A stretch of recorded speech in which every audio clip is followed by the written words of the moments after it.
For us to effectively share social media content of what's happening in Gaza right now, here are the 5 categories of content for social media activism. We're all using social media right now to spread Gaza awareness, so it'll benefit to learn a bit about social media literacy and content strategy. We need to move and navigate social media as a unit. And in order for us to do so, we have to all be able to recognize the types of content that we're sharing. This helps us know when to emphasize certain categories and de-emphasize others. This is important for the majority of y'all out there who aren't necessarily posting content, but you're sharing other people's content to your stories, giving strategy to how you share on your Instagram stories. The first category is proof. This is clear evidence of what exactly is happening on the ground in Gaza. This is real-time footage, so videos, images, interviews of Palestinians sharing their experiences, or even these vlogs of Palestinians documenting their day. This is presenting audiences with proof of what exactly is happening. This is the what category. This is the most important category, by the way. Second category is education, informative content. This is giving audiences better context and nuance around Gaza and the Palestinian cause as a whole. This is explaining the history, even recent history, of how we got to where we are today. These are the video breakdowns, the infographics, text-based swipe carousels, explaining anything from the British colonization to the Nakba in 48, the Naksa in 67,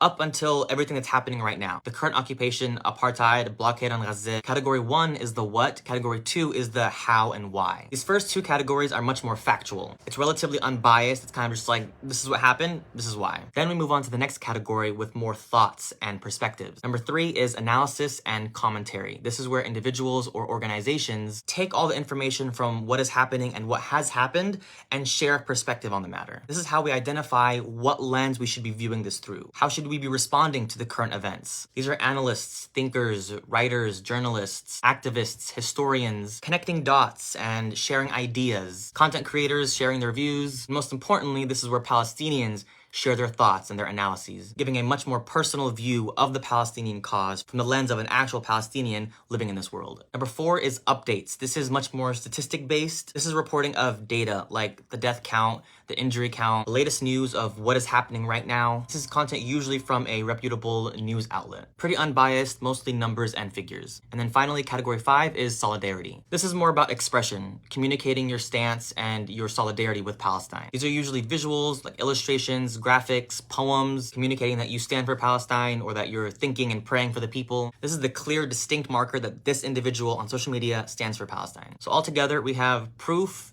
education, commentary, updates, and solidarity. Now, generally speaking, the most ideal strategy to effectively spread awareness is to have a balanced amount of every single category. Say, for example, you've shared 10 posts on your Instagram story. Ideally, you should have a little bit of each category in those 10 shares in order for those 10 shares to be effective and somewhat convince the viewer to side with Palestine. Now, that's the baseline strategy, the default, but that does change based on what's happening at the current moment. So, for example, right now in Gaza, the death count for Palestinians is just on the rise, and it's obviously only getting worse for them. So right now, it'd be more effective to share much more proof-based content, category number 1. With so many Palestinians being killed right now, we need to be blasting social media, showing the world exactly what's happening to them. These videos of Palestinians in Gaza sitting in front of a camera and calling out to the world, telling them what's happening. This is the time where we share that content. Like, yes, showing solidarity and analysis is important. Still share those, but the bulk should still be footage of what's happening on the ground. And the thing is, every social media account that talks about Palestine falls somewhere